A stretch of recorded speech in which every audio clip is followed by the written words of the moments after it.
आज का जो हम लोग चैप्टर पढ़ रहे हैं वो है chapter 6 social responsibility of business and business ethics.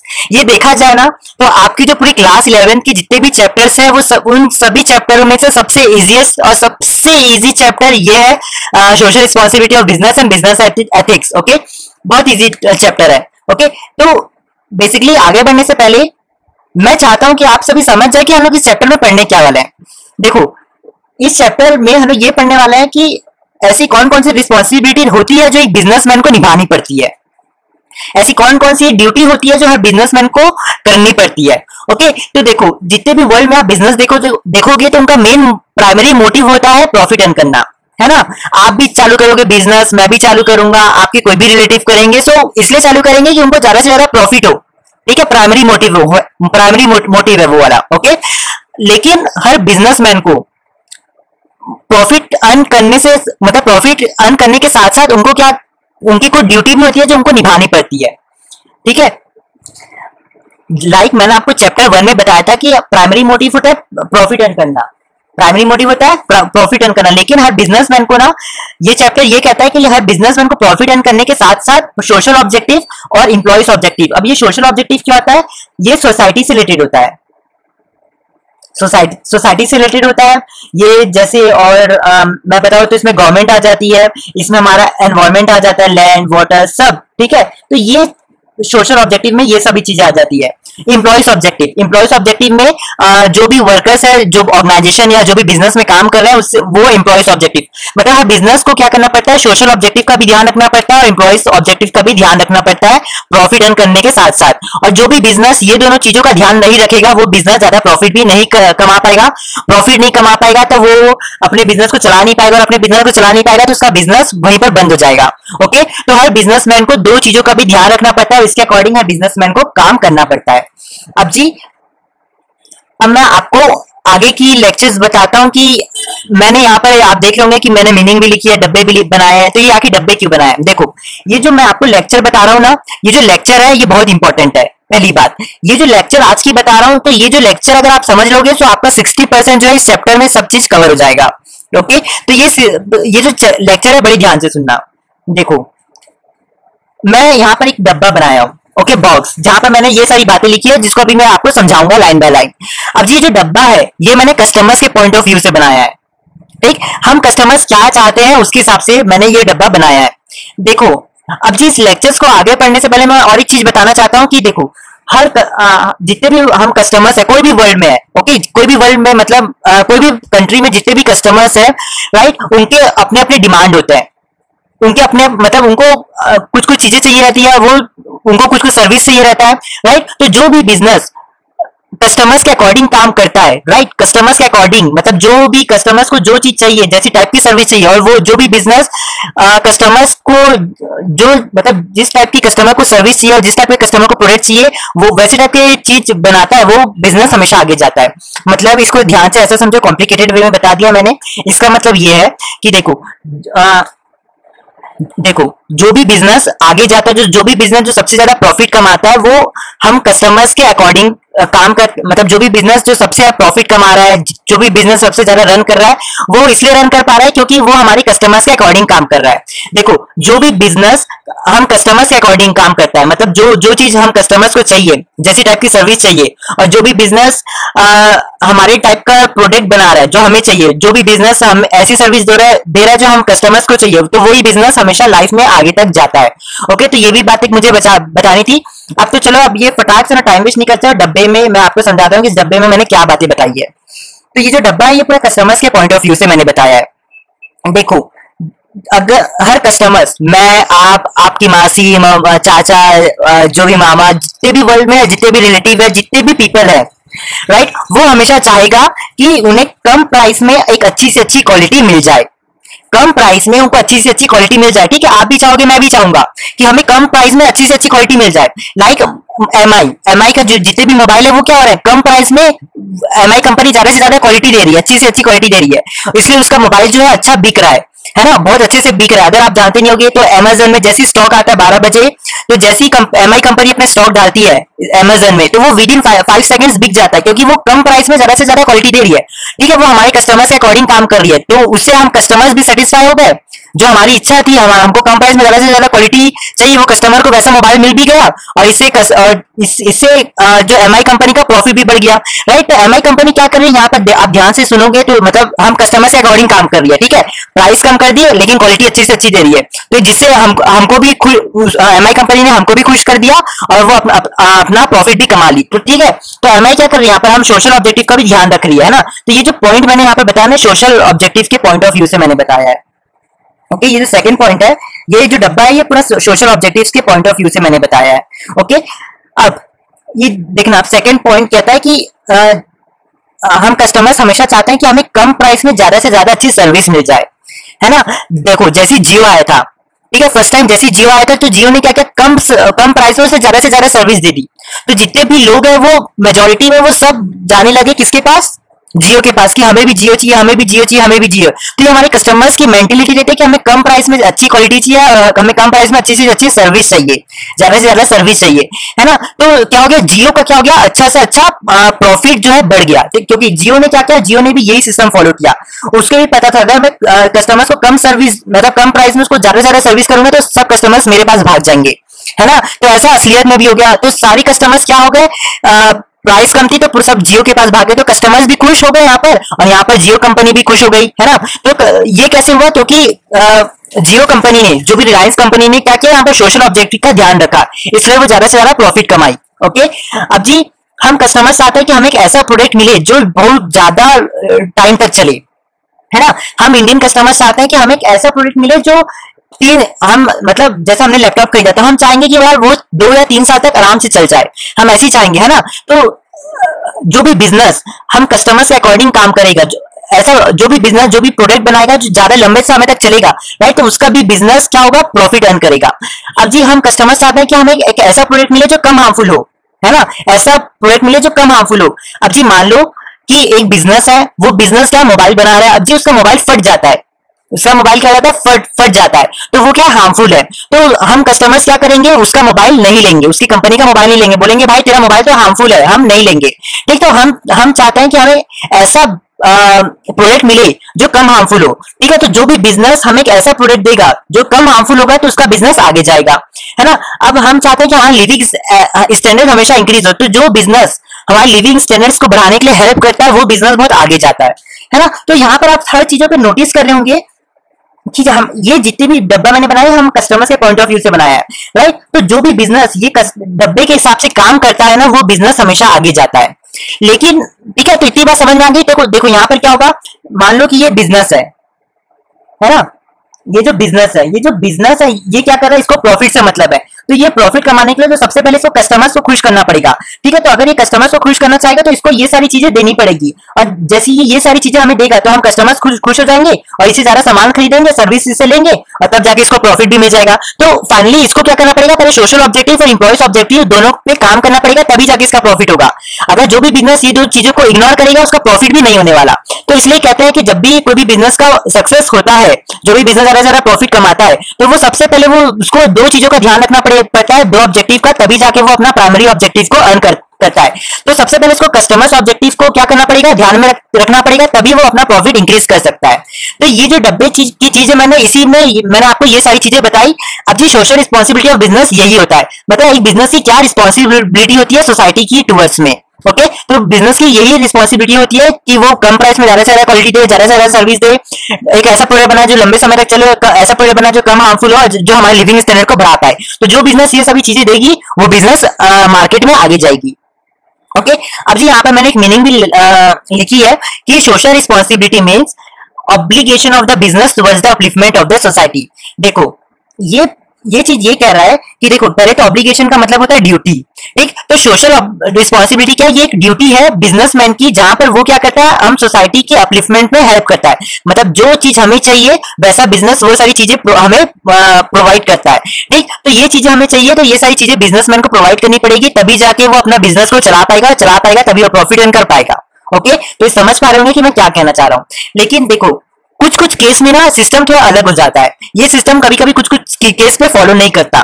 देखो अगर मैं आपको अमूल कंपनी की बात बताऊं, अमूल दूध कंपनी सुना होगा, अमूल दूध पीता है इंडिया, है ना, उसके बारे में मैं आपको बताऊं तो अमूल कंपनी की क्वालिटी बहुत अच्छी है, अमूल कंपनी की क्वालिटी बहुत अच्छी है, है ना। लेकिन आप देखोगे अमूल दूध जो मिल रहा है वो पहले 18 था, अब उसका रेट ₹19 हो गया, अब ₹20, अब ₹21, अब ₹22 चल रहा है, अब आगे भी बढ़ सकता है। तो अमूल कंपनी का ऐसा क्यों बढ़ रहा है? मैंने तो आपको बताया कि प्राइस कम होगा और जब क्वालिटी अच्छी होगी तब जाके कस्टमर सेटिस्फाई होगा। लेकिन अमूल कंपनी में क्या हो रहा है, क्वालिटी तो बढ़ रही है लेकिन अमूल कंपनी इसके साथ साथ प्राइस भी बढ़ा रही है। ठीक है, क्योंकि अमूल कंपनी को पता है कि उसकी कंपनी जो है वो बहुत चल चुकी है आगे तक।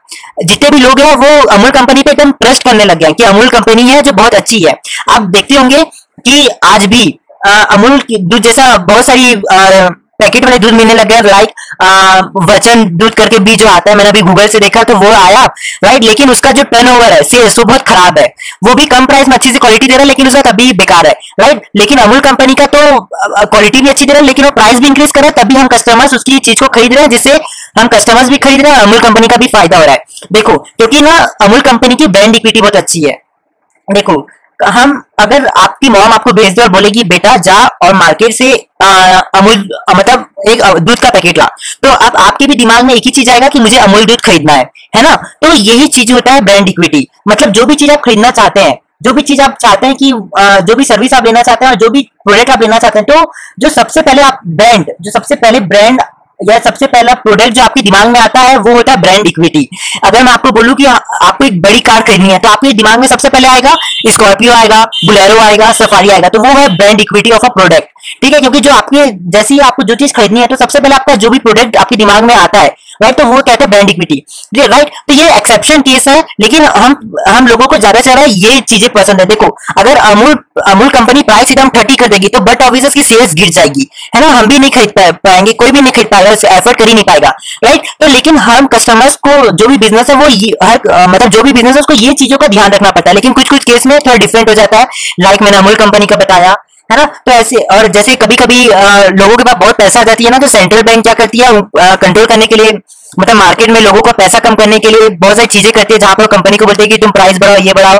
तो ये सभी 12th इकोनॉमिक्स की चीज है जो कि मैं आपके साथ बिल्कुल शेयर नहीं करना चाहता अभी, प्लीज माफ करना।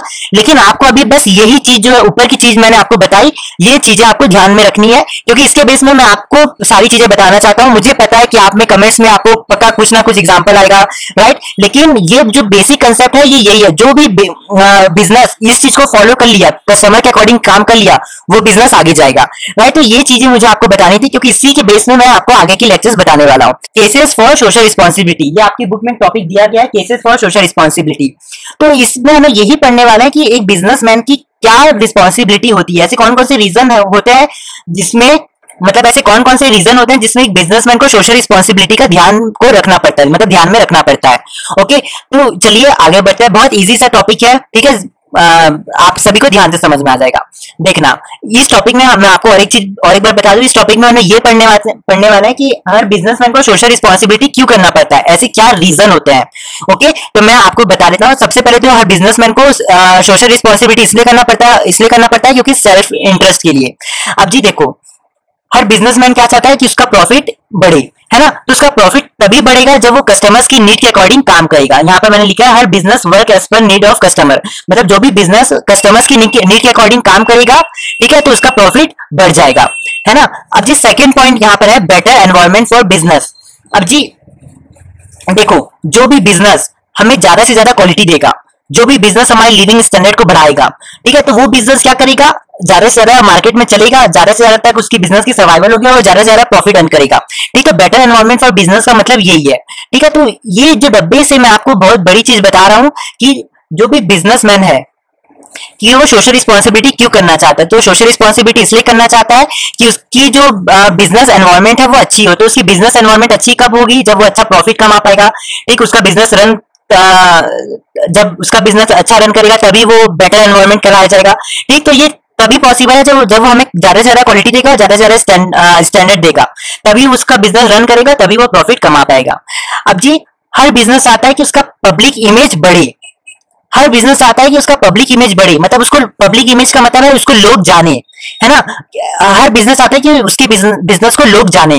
ठीक है, अब जी लोग जानेंगे तो क्या होगा, देखो अब इसका ध्यान से मतलब, अब लोग जानेंगे तो क्या होगा, उसका प्रॉफिट बढ़ेगा, ठीक, उसकी इमेज बढ़ेगी। अगर मैं इसको आपको अलग तरीके से समझाऊं तो देखो, जो भी बिजनेसमैन, जो भी बिजनेस हमें एक सस्ती चीज में ज्यादा से ज्यादा अच्छी क्वालिटी प्रोवाइड करेगा, तो उसका जो पब्लिक इमेज है वो अच्छा हो जाएगा। जैसे एमआई ने क्या किया, आपको सस्ती चीजों में, एमआई मोबाइल फोन आप सभी जानते हैं ना, सस्ती चीज में आपको सबसे ज्यादा फैसिलिटी दे रहा है, सबसे अच्छी क्वालिटी दे रहा है।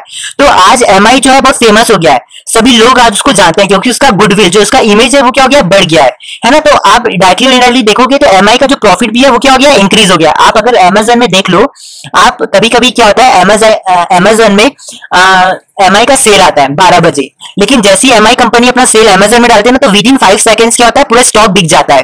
तो आप समझ लो कि एमआई ने अपना इमेज कैसे बढ़ाया। तो एमआई क्या कर रहा है, कम प्राइस में आपको ज्यादा से ज्यादा क्वालिटी दे रहा है, जिससे उसकी इमेज बढ़ गई, जिससे उसकी प्रॉफिट बढ़ जाएगी, है ना। तो हर बिजनेसमैन को क्या करना पड़ता है, पब्लिक इमेज का भी ध्यान रखना पड़ता है, और हर बिजनेसमैन चाहता है कि उसका पब्लिक इमेज बढ़े।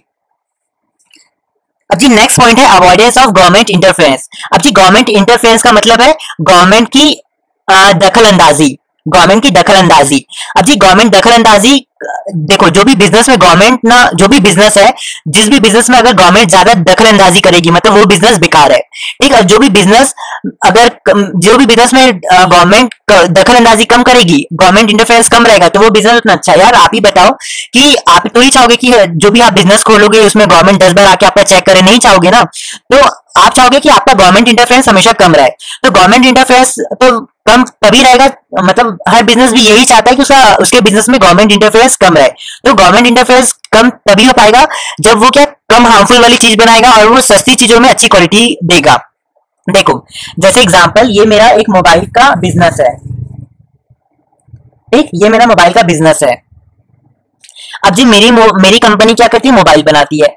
अब जी आ, मेरी जो मोबाइल कंपनी है, ठीक, और मतलब मेरी जो कंपनी मोबाइल बनाती है, अब मेरी कंपनी मोबाइल बनाती है ना, तो वो जो मोबाइल जैसे मैं कस्टमर्स को सेल करता हूँ, बेच देता हूँ, तो कस्टमर से कंप्लेंट आता है कि आपका जो मोबाइल है वो फट जाता है। ठीक है, तो गवर्नमेंट आ जाएगी मेरे बिजनेस में, बोलेगी बेटा तुम अपना बिजनेस बंद करो, तुम ये क्या मोबाइल बना रहे हो, अपना बिजनेस अभी बंद करो, तुम्हारे तो पूरे मोबाइल फट जाता है जिससे कस्टमर्स को बहुत हार्म हो रहा है ना, तो मेरा बिजनेस बंद हो जाएगा, है ना। तो हर बिजनेस आता है कि उसमें गवर्नमेंट का इंटरफेरेंस कम हो, तो गवर्नमेंट का दखल अंदाजी तभी कम होगा जब हर बिजनेसमैन कम हार्मफुल वाली चीज बनाएगा, जिसमें लोगों का हार्म बहुत कम हो, जहां पर प्राइस कोई भी प्रोडक्ट की कम हो, ज्यादा से ज्यादा क्वालिटी अच्छी हो, तभी गवर्नमेंट का इंटरफेरेंस कम होगा और हर बिजनेस अच्छे से रन कर पाएगा। ठीक, अब जी ये हार्मफुल में बहुत सारी चीजें आ जाती है, जैसे हार्मफुल में ब्लैक मार्केटिंग भी आ जाती है, एडल्ट्रेशन भी आ जाता है, एक्सेट्रा।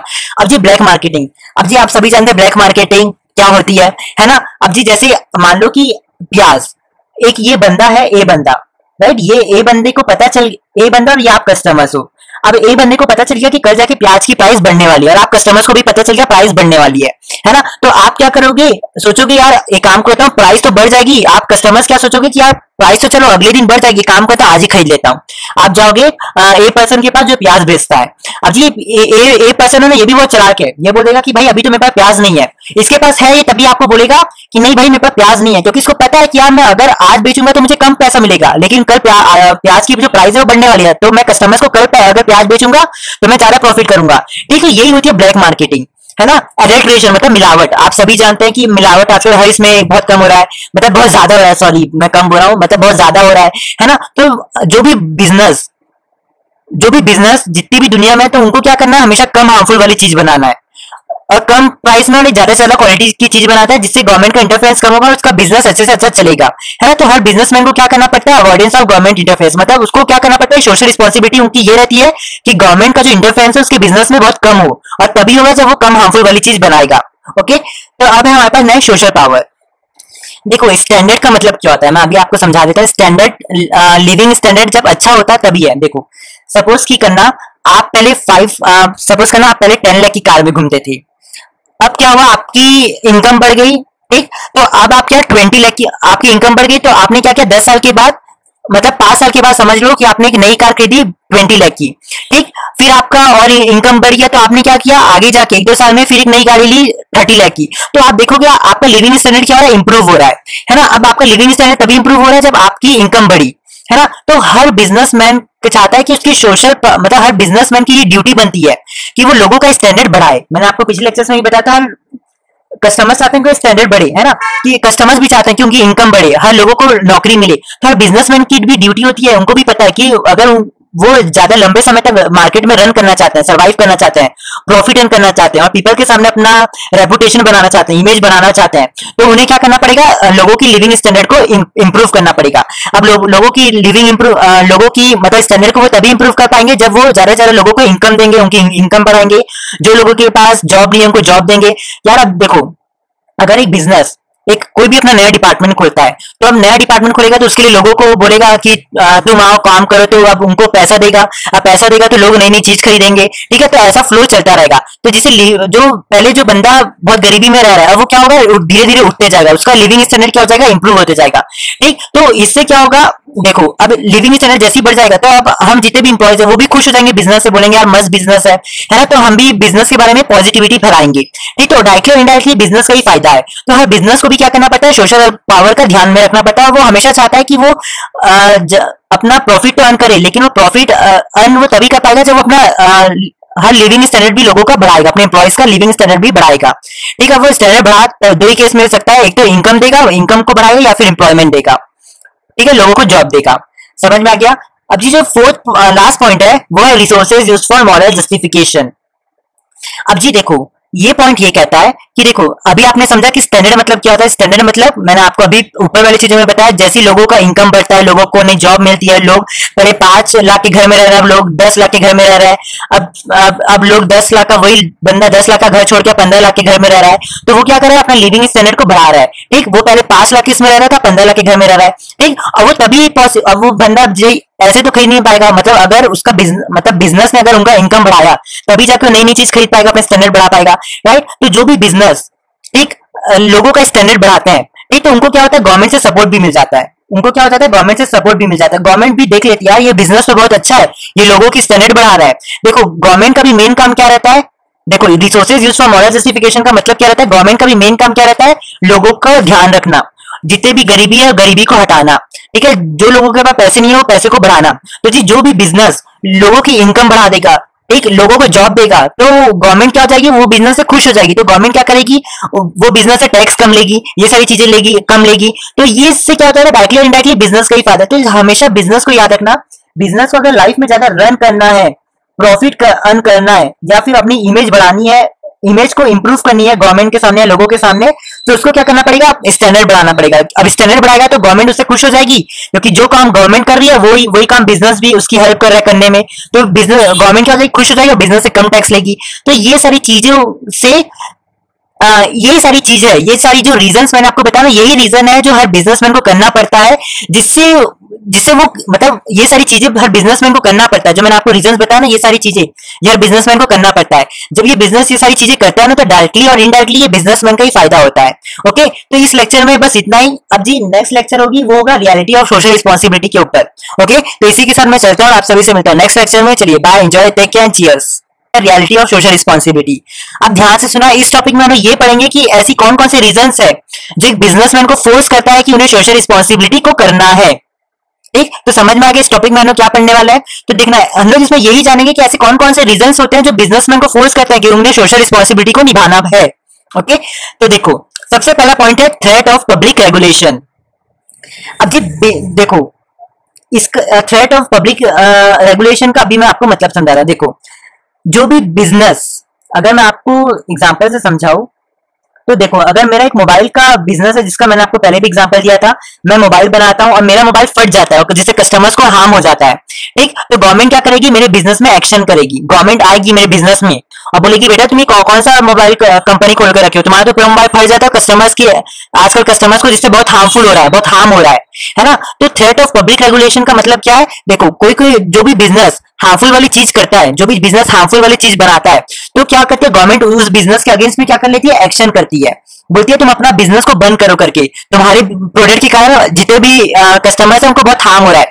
तो क्या करना पड़ेगा, बिजनेस को, मतलब जितने भी बिजनेस हार्मफुल वाली चीज बना रहे हैं उनको अपना बिजनेस बंद करना पड़ेगा। तो इस डर के कारण हर बिजनेस क्या करता है, हार्मफुल वाली चीज को नहीं बनाता और वो अच्छी से अच्छी चीज बनाता है। ठीक, तो ये एक तरीके से हर बिजनेसमैन को क्या करता है, फोर्स करता है कि वो कम हार्मफुल वाली चीज बनाए। ओके, समझ में आ गया। नहीं तो उनको पता है कि गवर्नमेंट आ जाएगी और हमारा बिजनेस बंद हो जाएगा। ओके, अब है प्रेशर ऑफ लेबर मूवमेंट। अब जी देखो, अगर आप एक वर्कर से बहुत ज्यादा काम करवा रहे हो, देख रहे हो वर्क, आप अगर एक वर्कर से बहुत ज्यादा वर्क करवा रहे हो, लेकिन उस और जो भी वर्कर है, जो भी लेबर है, अगर आप उसको वेजेस, सैलरी, रिवॉर्ड, अवार्ड आप बहुत कम दे रहे हो, तो वो बिजनेस क्या, तो वो जो लेबर है वो क्या करेगा, स्ट्राइक करेगा, अपने जगह से कोई मूवमेंट लेगा। ठीक है, आप जानते हैं सभी स्ट्राइक मतलब क्या होता है। ठीक, ठीक है, तो समझ आ रहा है। देखो, तो हर, अब जी देखो, अगर मैं आपको इसको माइनर टर्म्स में समझाऊं तो देखो, जो भी, अगर आप कोई भी वर्कर से बहुत काम करवा रहे हो, उसको बहुत कम वेजेस दे रहे हो, सैलरी दे रहे हो, रिवॉर्ड दे रहे हो, अवार्ड कम दे रहे हो, तो वो बिजनेस, वो जो लेबर है, एक टाइम में जाके ना पता बहुत गुस्सा हो जाएगा, और गुस्सा हो जाएगा ना तो लेबर मूवमेंट में आ जाएगा। एक वो बोलेगा कि भाई मेरी सैलरी बढ़ाओ, तुम इतना काम करवाते हो, लेकिन मेरी सैलरी भी तो बढ़ाओ, इतने ज्यादा काम करवाते हो, इतनी कम सैलरी दे रहे हो। तो लेबर क्या करेगा, लेबर मूवमेंट करेगा, स्ट्राइक करेगा। ठीक, अब जी इससे क्या हो जाएगा, जो बिजनेस है, अब जी बिजनेस में काम तो बंद हो जाएगा, क्योंकि सब लेबर क्या हो गए, स्ट्राइक में चालू हो गए। तो इससे क्या हो जाएगा, आप डायरेक्टली और इनडायरेक्टली क्या हो जाएगा, जो भी बिजनेस है उसका काम क्या हो जाएगा, अटक जाएगा, रुक जाएगा।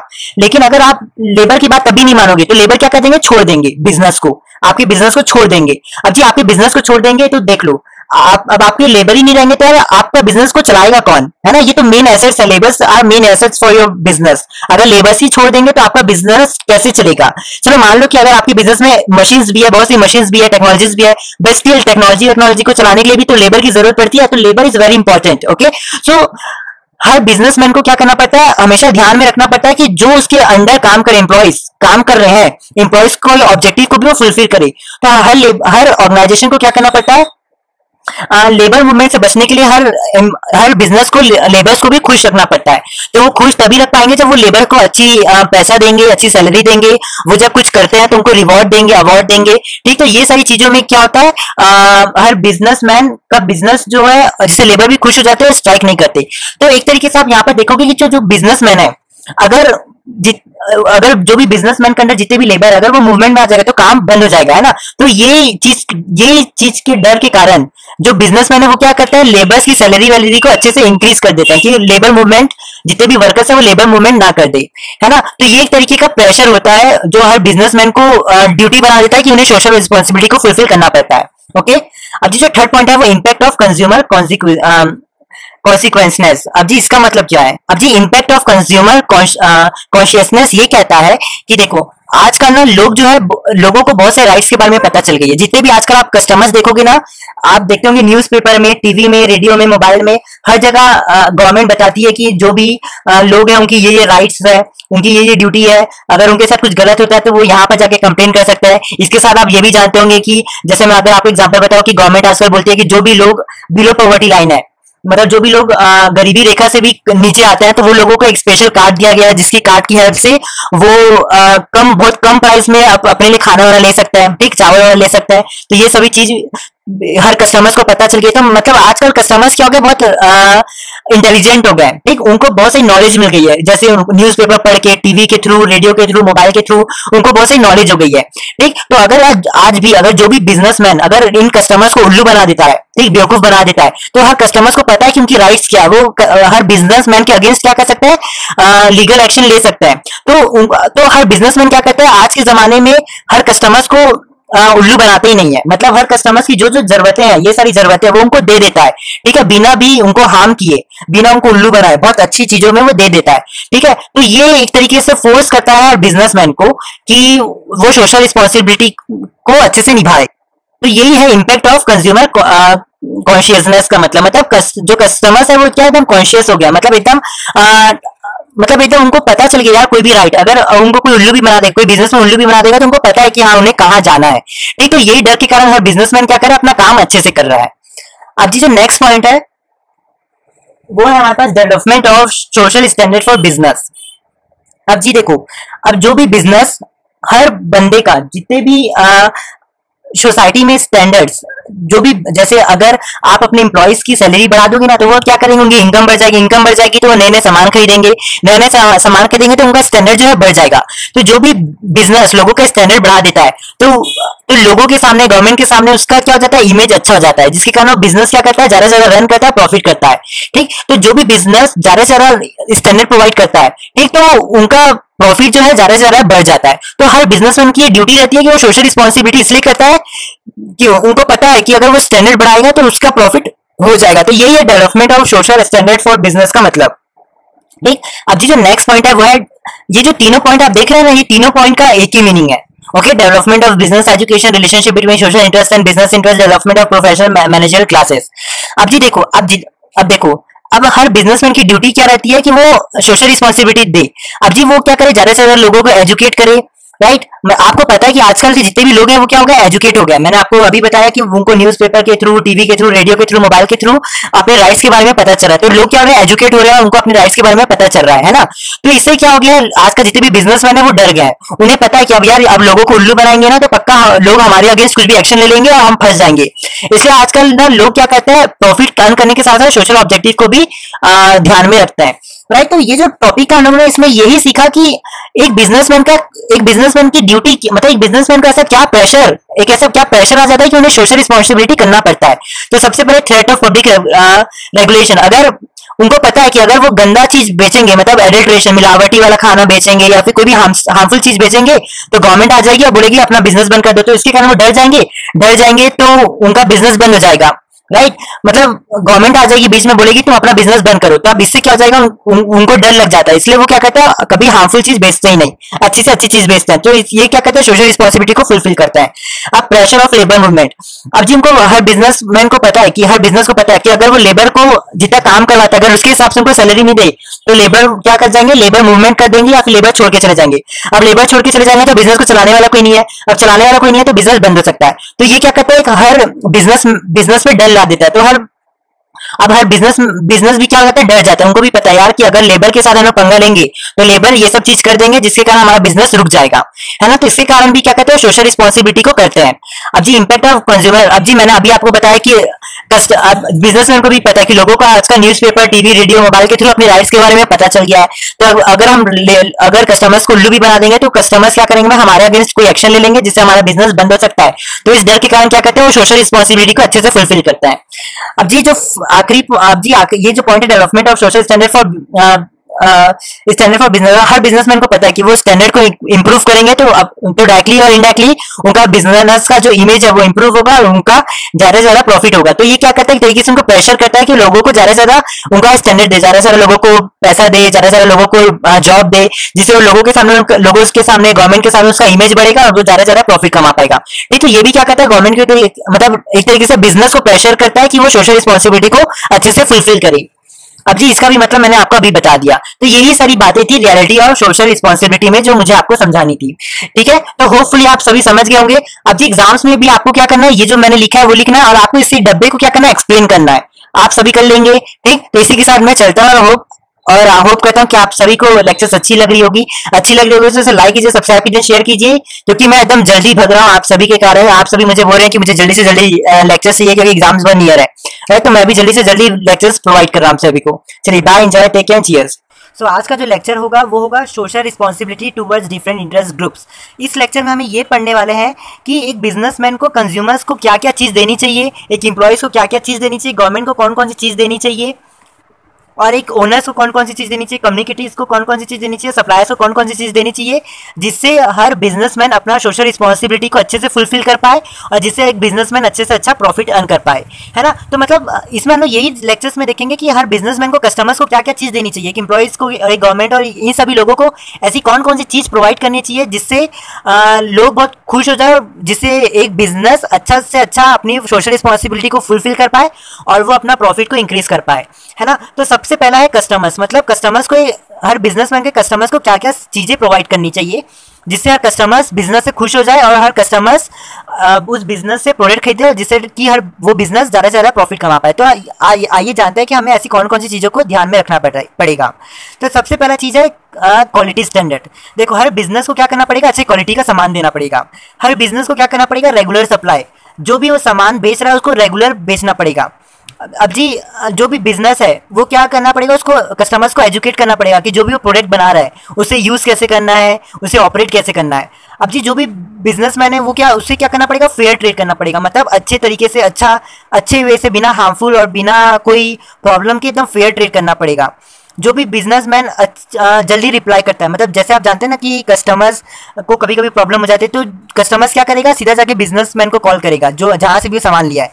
तो जो भी बिजनेस कस्टमर्स को जल्दी से जल्दी रिप्लाई करता है वो बिजनेस कस्टमर के सामने अच्छा हो जाता है। ओके, अब जी work as per customers requirement. अब जो बिजनेस कस्टमर्स के रिक्वायरमेंट के सामने वर्क करता है, उसके कस्टमर्स के अकॉर्डिंग वर्क करता है, वो बिजनेस आगे जाता है। ठीक है, तो जो भी बिजनेसमैन है वो कस्टमर्स को खुश रखने के लिए, तो वो बिजनेसमैन को क्या करना पड़ता है, ये सारी चीज़ों को ध्यान में रखना पड़ता है। अब जी हर बिजनेसमैन को अपने एम्प्लॉयज को खुश करने के लिए क्या करना पड़ेगा, अपनी सोशल रिस्पॉन्सिबिलिटी में अपने एम्प्लॉयज को खुश रखने के लिए हर बिजनेसमैन को क्या करना पड़ेगा, चलिए देखते हैं। हर बिजनेसमैन को क्या करना पड़ेगा, फेयर पेमेंट देना पड़ेगा। ठीक, मतलब जो व्यक्ति, जो भी वर्कर उसके अंडर काम कर रहा है उसको क्या करना पड़ेगा, अच्छी से अच्छी सैलरी देनी पड़ेगी। मतलब जो भी बंदा जिस पोस्ट में है उसके अकॉर्डिंग उसको पेमेंट करनी पड़ेगी, फेयर पेमेंट देनी पड़ेगी। तो पहले पॉइंट का मतलब आप समझ गए होंगे। वर्किंग कंडीशन, मतलब बहुत अच्छी कंडीशन देखो, अगर आप जो भी एम्प्लॉयज़ को अगर एसी दोगे, एसी में काम करवाओगे, तो बट ऑब्वियसली एम्प्लॉय खुश हो जाएगा, है ना।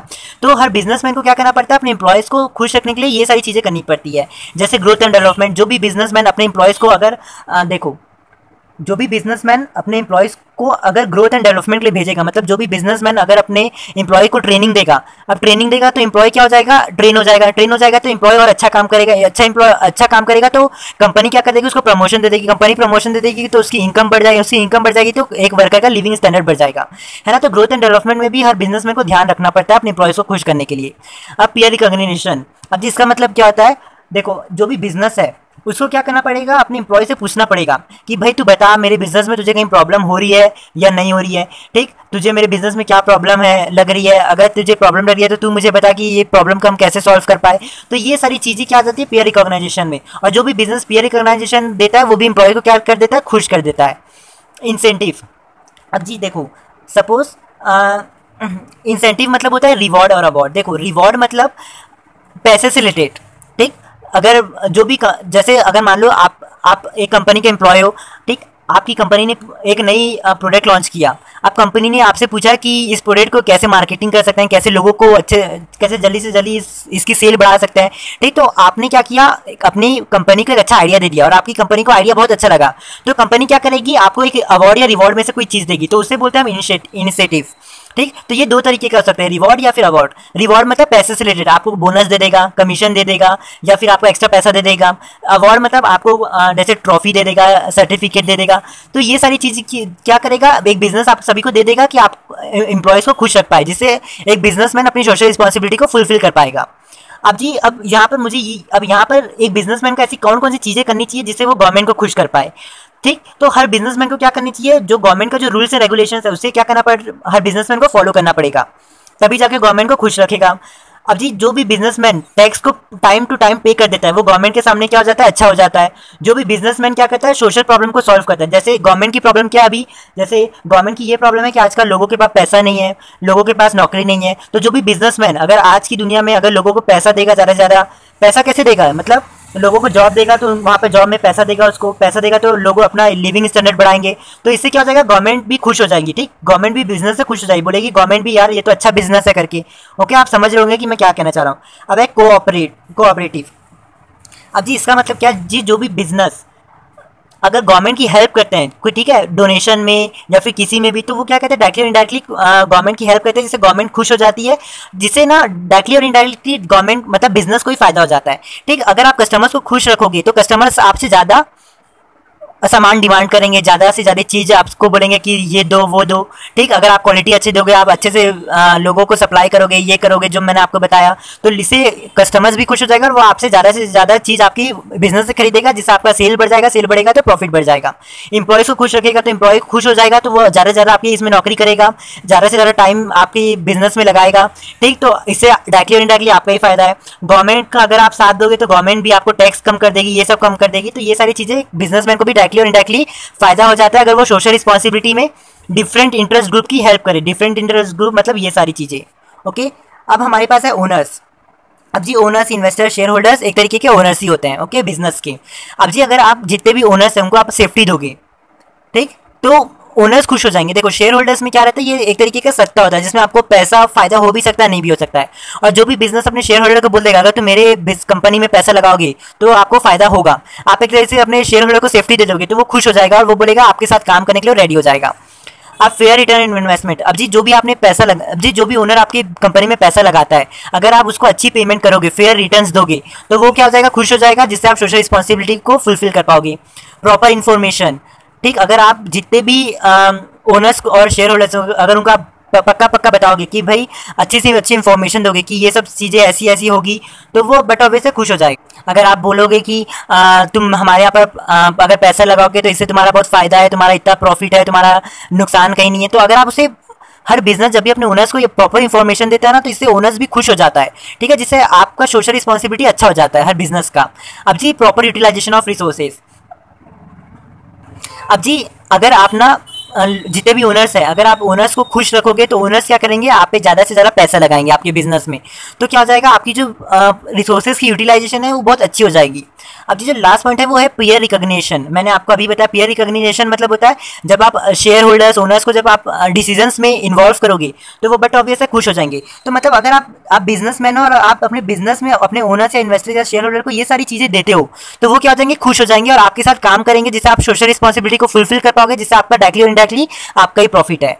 अब कम्युनिटी में क्या क्या फ़ायदा है, देखो, अगर आप बिजनेसमैन हो तो अगर आप पॉल्यूशन कंट्रोल करोगे, मतलब आप कम पॉल्यूशन वाली चीज़ बनाओगे, ठीक, जैसे अगर आपको अगर पता होगा तो बहुत सारे आपने देखे होंगे बिजनेस जहाँ पर बहुत स्मोक करते हैं, मतलब स्मोकिंग होती है जो बहुत बेकार का चिमनी यूज़ करते हैं जिससे बहुत एयर पोल्यूशन होता है। अगर आप वो नहीं करोगे, आप ज़्यादा से ज़्यादा लोगों को एम्प्लॉयमेंट, ज़्यादा से ज़्यादा लोगों को ड्यूटी दोगे, मतलब जॉब दोगे, ज़्यादा से ज़्यादा लोगों को एम्यूनिटीज़ प्रोवाइड करोगे, एम्यूनिटीज़ मतलब ज़्यादा से ज़्यादा स्कूल प्रोवाइड करोगे, पढ़ने के लिए स्कूल प्रोवाइड करोगे, इलाज के लिए हॉस्पिटल्स प्रोवाइड करोगे, तो क्या हो जाएगी, कम्युनिटी बहुत खुश हो जाएगी आपके बिजनेस से। अब आपके बिजनेस से खुश हो जाएगी तो डायरेक्टली और इनडायरेक्टली आपके बिजनेस को ही फायदा है। सप्लायर मतलब जो भी आपके बिजनेस को सप्लाई करता है रॉ मटेरियल, अगर आप उसको अच्छे से पेमेंट दोगे, अगर आप अच्छे से पेमेंट दोगे, उसको रेगुलर पेमेंट दोगे, ठीक है, आप उसके साथ अच्छे से अच्छी डीलिंग्स करोगे, उसके साथ कोई छल नहीं करोगे, ठीक, अगर जैसे देखो कभी कभी क्या होता है, बड़े सप्लायर्स होते हैं, छोटे सप्लायर होते हैं, बड़े सप्लायर्स को अगर ना आप रिजेक्ट कर दोगे, बोलोगे मुझे तेरे साथ काम नहीं करना, तो बड़ा सप्लायर को कोई दिक्कत भी नहीं होगी। लेकिन अगर आप छोटे सप्लायर को ऐसा बोलोगे ना, तो उसका कहीं ना कहीं बहुत बड़ा लॉस हो जाएगा। तो अगर आप प्रोटेक्ट स्मॉल सप्लायर, अगर आप जो भी जिससे भी सामान लेते हो, जो बहुत छोटा सप्लायर है, अगर आप उसे रेगुलर लोगे ना तो हमेशा खुश रहेगा, ठीक। अब जी जो भी सप्लायर्स को अगर आप हमेशा गाइड करते हो, ये मुझे अच्छे से गाइड करते हो कि भाई तू अगर मेरे इसमें देगा, इस तरीके से देगा रॉ मटेरियल्स, तो अगर मेरे पास ये वाले लाएगा, अच्छे से ये वाले लाएगा, कम प्राइस में देगा, तो इससे मैं अच्छी चीज़ बनाऊंगा, तुझे ज़्यादा से ज़्यादा प्रॉफिट दूंगा।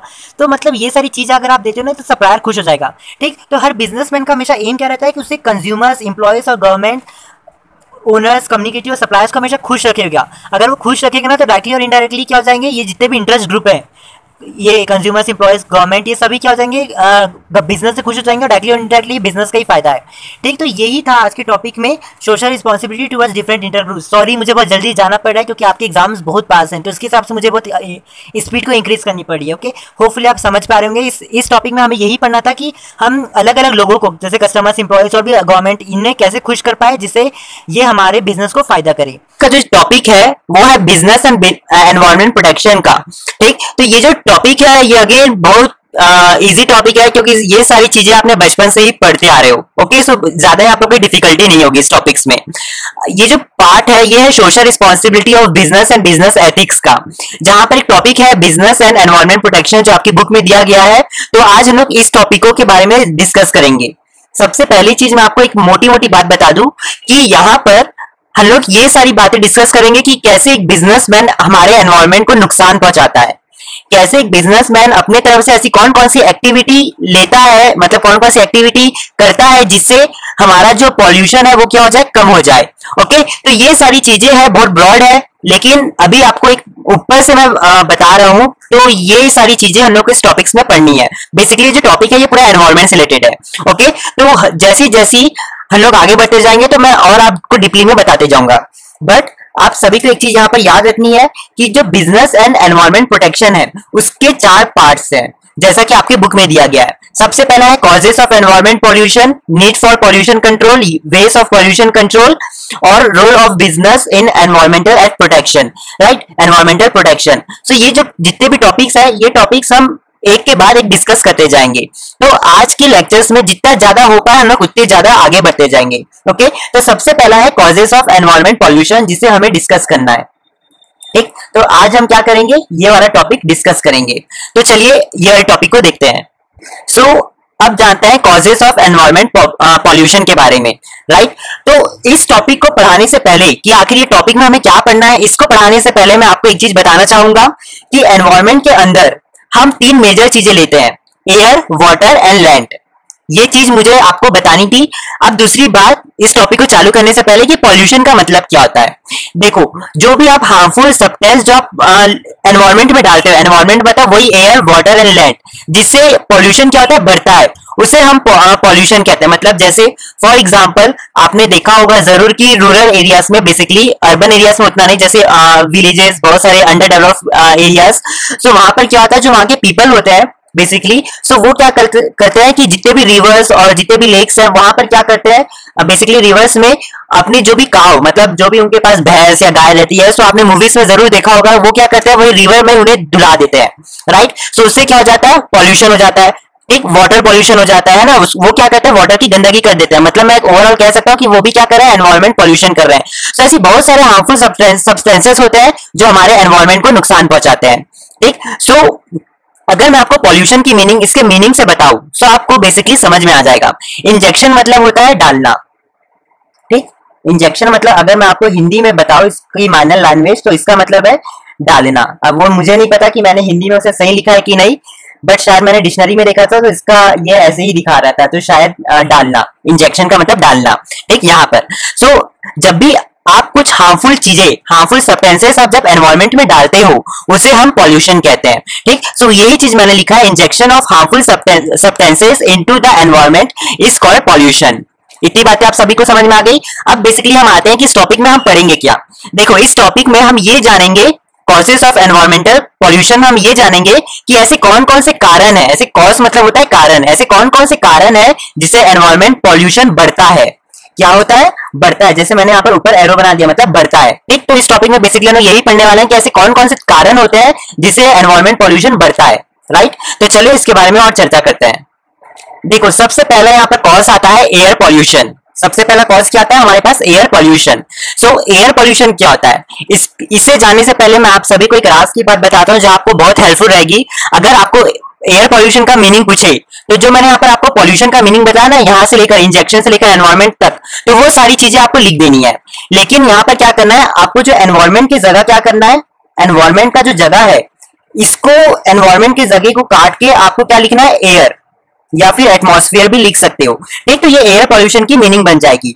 तो अगर मैं इसकी पूरी मीनिंग बताऊं तो आपको, injection of harmful substances into the air is called air pollution. Easy है, ऐसी हमें सारी जितनी भी मीनिंग्स आगे पढ़ेंगे वो सब में यही चीज करना है, ओके। तो सबसे पहला जो कॉज है हमारे एनवायरमेंट पॉल्यूशन को बढ़ाता है, वो है एयर पॉल्यूशन।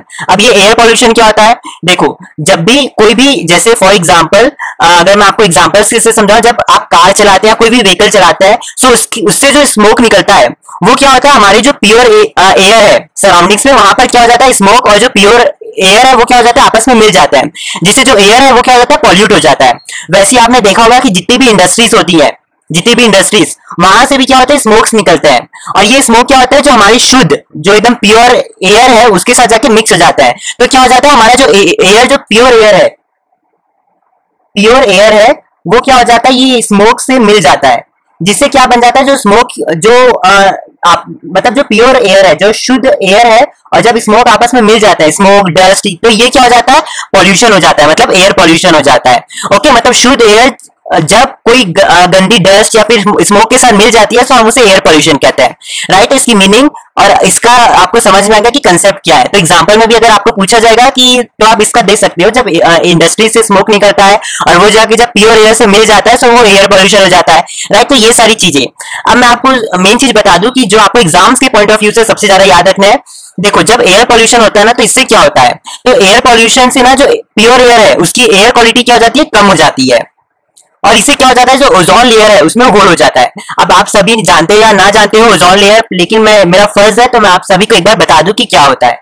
देखो, अगर मैं आपको बहुत ऊपर से बताऊं तो ओजोन लेयर क्या होता है, एक लेयर होता है हमारी अर्थ, ये सपोज हमारा एक अर्थ है, इसके ऊपर क्या होती है, ये मैंने यहाँ पर रेड पेन से एक लेयर बनाई है, ठीक, ये सपोज करना कि ओजोन लेयर है। ओजोन लेयर जो होती है हमारे सबसे टॉप लेयर जो होता है एटमॉस्फेयर में, वहां पर मौजूद रहती है, राइट। तो ये क्या करती है, ओजोन लेयर, ये हमें प्रोटेक्ट करती है। आखिर ये पॉइजनस होती है, लेकिन ये एटमॉस्फेयर के सबसे टॉप लेयर में होती है, तो इतना हमें कोई प्रॉब्लम नहीं है, लेकिन हमें प्रोटेक्ट करती है। अब हमें प्रोटेक्ट कैसे करती है, देखो ये जो सन है, सन की क्या रेज आती है, इस रेज को हम यूवी रेज कहते हैं, जो आपने अपने टीवी में देखा होगा, अल्ट्रावायलेट रेज। तो ये क्या होता है, जैसे हमारे अर्थ में आती है, राइट, तो ओजोन लेयर क्या करता है, ये जो अल्ट्रावायलेट रेज है इसको क्या कर देता है, बाहर वापस फेंक देता है। ठीक, अब क्योंकि ये अल्ट्रावायलेट रेज, मैं आपको एक चीज बता दूं कि अल्ट्रावायलेट रेज जो आती है हमारे अर्थ में, ये क्या होती है, बहुत हार्मफुल होती है। अगर ये आप इस रेस का जो अर्थ यूवी रेज और आपका डायरेक्ट कांटेक्ट हो गया, तो ये आपको जला भी सकती है, जितने भी प्लांट्स है ये इमीडिएटली डैमेज भी कर सकती है, आपको कैंसर वाली प्रॉब्लम्स भी दे सकती है। ठीक है, तो ये सारी जो लेयर्स है बहुत हार्मफुल होती है। तो ओजोन लेयर क्या करता है, ये सभी लेयर्स को क्या करता है, अर्थ में आने नहीं देता। आती है लेकिन बहुत कम आती है, और इतना कम इफेक्ट के साथ आती है जिससे हमें कोई इतना फर्क नहीं पड़ता। ठीक है, तो ओजोन लेयर क्या है, हमारे लिए बहुत इंपॉर्टेंट है। लेकिन जैसी जैसी एयर पॉल्यूशन हो रहा है, तो जी ओजोन लेयर है ना, इसमें होल होते जा रहे हैं। ओजोन लेयर में क्या हो रहा है, होल हो रहे हैं। तो इससे क्या हो सकता है, जो अल्ट्रावायलेट रेस है वो डायरेक्ट आ सकती है, हमें हार्मफुल कर सकती है। तो आप समझ रहे होंगे कि ओजोन लेयर कितनी इंपॉर्टेंट होती है, राइट। तो एयर पॉल्यूशन इसलिए हमें नहीं करना चाहिए। ठीक, तो अगर एयर पॉल्यूशन होता है तो उससे क्या हो जाती है, एयर की जो क्वालिटी है वो क्या हो जाती है, गिर जाती है, डाउन हो जाती है, खराब हो जाती है, और इसे हमारे ओजोन लेयर में होल हो जाता है। ठीक, अब हम आगे बढ़ते हैं। अब है हमारे पास जो सेकंड कॉज है वो है वाटर पॉल्यूशन। देखो वाटर पॉल्यूशन में मैंने सेम पॉल्यूशन की जो मीनिंग है वो यहाँ पर टाप दी है। ठीक, लेकिन आप सभी को क्या करना है, एनवायरमेंट की जगह हम क्या पढ़ रहे हैं, वाटर पॉल्यूशन, राइट। तो आपको क्या करना है, एनवायरमेंट की जगह वाटर डाल देना है, रिप्लेस कर देना है, एनवायरमेंट को वाटर से रिप्लेस कर देना है, वाटर वर्ड से। तो अब हमारी मीनिंग क्या हो जाएगी, injection of harmful substances into the water is called water pollution. अब ये वाटर पॉल्यूशन होता कैसे है, देखो बहुत सारे जो बिजनेसमैन होते हैं, ओके, बहुत सारे जो बिजनेसमैन होते हैं वो क्या करते हैं, अपनी जितनी भी इंडस्ट्रीज होती है, उनकी जो भी इंडस्ट्रीज होती है, तो उनकी इंडस्ट्रीज में ना बहुत सारे वेस्ट होते हैं। उनकी इंडस्ट्री में क्या होता है, बहुत सारे वेस्ट होते हैं, जैसे केमिकल हो गया और भी बहुत सारी चीजें हो गई। तो ये क्या करते हैं, सारे वेस्ट को रिवर में डंप कर देते हैं। डंप मतलब डालना, इसे भी मैं कहूँ तो जैसे मैंने अभी आपको बताया था ना कि इंजेक्शन का मतलब क्या होता है, तो वही है इंजेक्शन, राइट। तो जो भी इंडस्ट्रीज है वो क्या करती है, उनके जो इंडस्ट्री में जितने भी वेस्ट है वो क्या कर देती है, वो सारे वेस्ट को, डंप को क्या कर देती है, रिवर या लेक में डाल देती है, जिससे क्या हो जाता है, वाटर पॉल्यूशन हो जाता है। और मैं आपको एक चीज बता दूं कि जैसे मैंने अभी आपको एक एग्जांपल दिया था गांव वाला, राइट, तो वो भी एक एग्जांपल है। लेकिन अभी हम लोग बिजनेस स्टडीज पढ़ रहे हैं, तो हमें ये क्या करना है, सब बिजनेस के पॉइंट ऑफ व्यू से पढ़ना है ना। तो यही चीज मैंने लिखा है, injection of harmful substances into the water is called water pollution. मतलब यही चीज है यार, सब चीज एक ही है, लेकिन बस थोड़ा बहुत चेंज है ना। तो यही चीज आपको याद रखनी है, पिक्चर के साथ याद रखोगे और ये छोटी सी जो मीनिंग है ये याद रखोगे, डेफिनेटली आपके लिए ही बहुत फायदा है। अब ये हो गया वाटर पॉल्यूशन का, इतना सही था, इसमें ज्यादा कुछ नहीं है, इसके एग्जाम्स में इतना कुछ पूछता भी नहीं है, इसलिए मैंने कुछ यहाँ पर एक्स्ट्रा लिखा भी नहीं है। ओके, अब आता है लैंड पॉल्यूशन। अब ये लैंड पॉल्यूशन क्या होता है, देखो लैंड पॉल्यूशन की मैं बात करूं तो मैंने सेम यहाँ पर भी क्या किया है, वही मीनिंग डाल दिया पॉल्यूशन की। लेकिन अब हम क्या कर रहे हैं, लैंड पॉल्यूशन पढ़ रहे हैं, तो अब हमें क्या करना है, एनवायरमेंट की जगह हमें क्या करना है, लैंड डाल देना है। ठीक, एनवायरमेंट के प्लेस में हमें क्या करना है, लैंड का वर्ड का यूज करना है। तो अगर आप पूरी मीनिंग देखेंगे तो injection of harmful substances in या फिर ऑन द लैंड, उसे हम लैंड पॉल्यूशन करते हैं। मतलब जो भी चीज आप लैंड में फेंकते हो, देखो जैसे आप कचरा फेंक दिए, ये सारी चीजें फेंक दिए, अब देखो फूड आप फेंकोगे, राइट, तो वो क्या है, बायोडिग्रेडेबल है, वो जल्दी से डिकम्पोज हो जाएगा। लेकिन आप कुछ प्लास्टिक वाला फेंकोगे, राइट, प्लास्टिक सारी चीजें फेंकोगे, तो उससे क्या हो जाएगा, वो नॉन बायोडिग्रेडेबल है, मतलब वो इतना जल्दी डिकम्पोज नहीं होगा, बहुत समय लेता है। तो जिससे क्या हो जाएगा, लैंड जो है अनफर्टाइल हो जाएगा, मतलब लैंड खराब हो जाएगा, राइट। तो चलो लैंड पॉल्यूशन के बारे में और अच्छे से जानते हैं। देखो लैंड पॉल्यूशन, ओके, देखो जैसे ये हमारा फार्मर है, किसान जिसे आप कहते हैं हिंदी में फार्मर। ये जो फार्मर है ये क्या करता है, अपने जितने भी मतलब एग्रीकल्चर, जब उसका जो भी एग्रीकल्चर लैंड है, तो उसमें क्या करता है, वो फर्टाइल्स डालता है, मतलब केमिकल्स डालता है कि उसके प्लांट जल्दी से जल्दी ग्रो कर दे। ओके, तो ये क्या केमिकल है, है ना, ये क्या है, केमिकल है।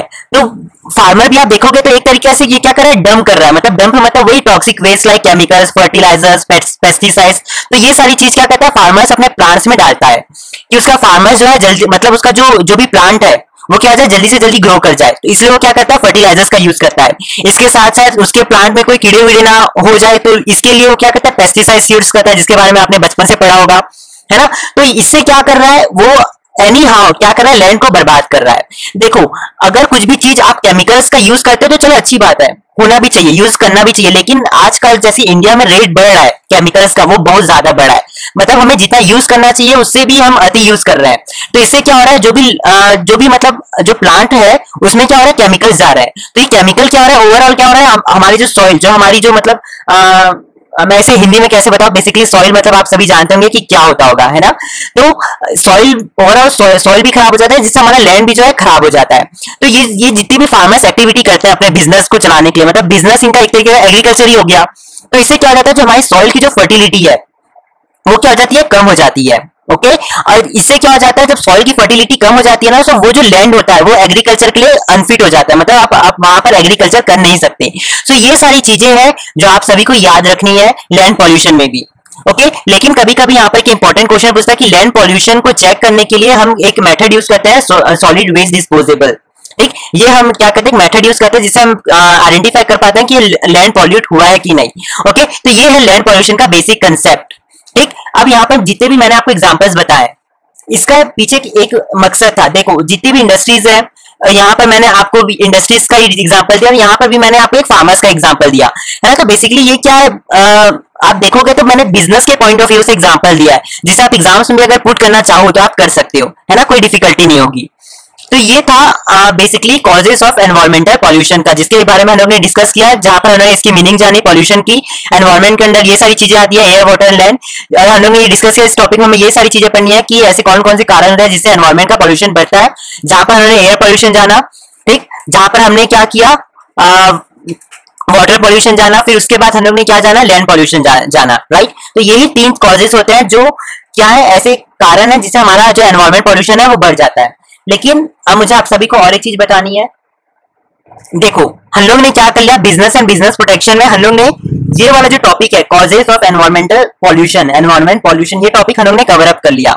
लेकिन ये जो बाकी जो लेक्चर्स है ना, ये हम लोग आगे वाली लेक्चर्स में पढ़ेंगे। लेकिन मुझे आपको यहाँ पर एक चीज, इंपॉर्टेंट चीज बतानी है, नीड और वेस्ट में डिफरेंस।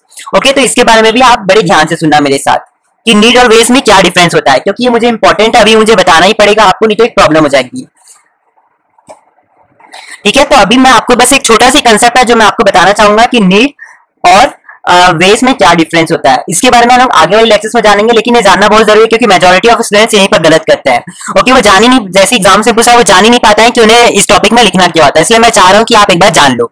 सपोज करना, तो ज्यादा मतलब इजी है, बहुत जल्दी से हो जाएगा ये चीज। देखो, सपोज करना कि ये आप हो, एक आपको प्यास लगी है, आप थर्स्टी हो, थर्स्टी जिसे आप हिंदी में प्यास कहते हो। अब जैसे आपको प्यास लगेगी तो आप क्या करोगे, आप पानी पियोगे, है ना। तो सेम चीज यहाँ पर, आपकी प्यास है, आपकी नीड क्या है, यहाँ पर आपकी जरूरतें क्या है, यहाँ पर आप चाहते हो कि आपकी जो थ्रस्ट है, आपकी जो प्यास है, थ्रस्टी है, वो क्या हो जाए, मिट जाए। तो आप क्या करोगे, पानी की बोतल लोगे, पानी की बोतल पी लोगे। ठीक है, तो यहाँ पर पानी की बोतल क्या एक वे है जिससे आप अपनी नीड को क्या कर रहे हो, कंप्लीट कर रहे हो। ओके, समझ में आ गया नीड और वे में डिफरेंस। मतलब नीड मतलब ऐसी जरूरतें, और वे मतलब नीड को कंप्लीट करने के लिए ऐसे कौन कौन से तरीके, है ना। तो सेम चीज यहाँ भी मैंने अप्लाई किया है। आपकी थ्रस्ट क्या है, आपका मतलब आपकी, आप थ्रस्टी हो, आप प्यासे हो, तो ये आपकी नीड क्या है, यहाँ पर आप चाहते हो कि आपकी प्यास जल्दी से जल्दी मिट जाए। तो आप क्या कर लोगे, वाटर जो वे है, एक तरीके का तरीका है जिसकी हेल्प से आप अपनी थ्रस्टी को मिटा सकते हो। ऐसी सेम बिजनेस लैंग्वेज में भी है। सो देखो, अगर यही चीज मैं आपको बिजनेस की लैंग्वेज में समझाऊं तो हर बिजनेसमैन भी क्या करता है, पॉल्यूशन करता है। ठीक, तो वो उसकी भी नीड रहती है, वो चाहता है कि जो पॉल्यूशन है मैं जो करता हूँ वो पॉल्यूशन में कम से कम करूँ या फिर करूँ ही नहीं। हर बिजनेसमैन यही चाहता है। ठीक है, तो उस चीज को करने के लिए वो क्या करता है, बहुत सारे तरीके, बहुत सारे वे को ढूंढता है, जिससे वो क्या कर लेता है, अपनी नीड को फुलफिल कर लेता है। मतलब इसकी नीड क्या रहती है, बिजनेसमैन की पॉल्यूशन नहीं करना। जैसे आपकी नीड क्या है, प्यास मिटना, वैसे बिजनेसमैन की भी नीड क्या रहती है कि पॉल्यूशन कम करना। तो जैसे आप अपने मतलब पानी पी के अपनी प्यास को बुझा लेते हो और अपनी नीड को फुलफिल कर लेते हो, वैसे ही बिजनेसमैन भी क्या करता है, बहुत सारे तरीके रहते हैं उसके पास, जिससे वो क्या करता है, अपनी पॉल्यूशन की नीड को कंप्लीट कर लेता है। ठीक, ठीक है, तो समझ गए कि क्या मैं समझाना चाह रहा था। तो ये जो नीड वर्ड है ना, नीड और वे, तो बेसिकली यहाँ पर हम लोग यही सारी चीजें पढ़ने वाले हैं। नीड मतलब ऐसी चीज जो एक बिजनेसमैन चाहता है कि वो पॉल्यूशन को कम कर सके, और वेस्ट मतलब उसके पास ऐसे कौन कौन से तरीके हैं जिसकी हेल्प से वो अपनी नीड को क्या कर सकता है, कंप्लीट कर सकता है।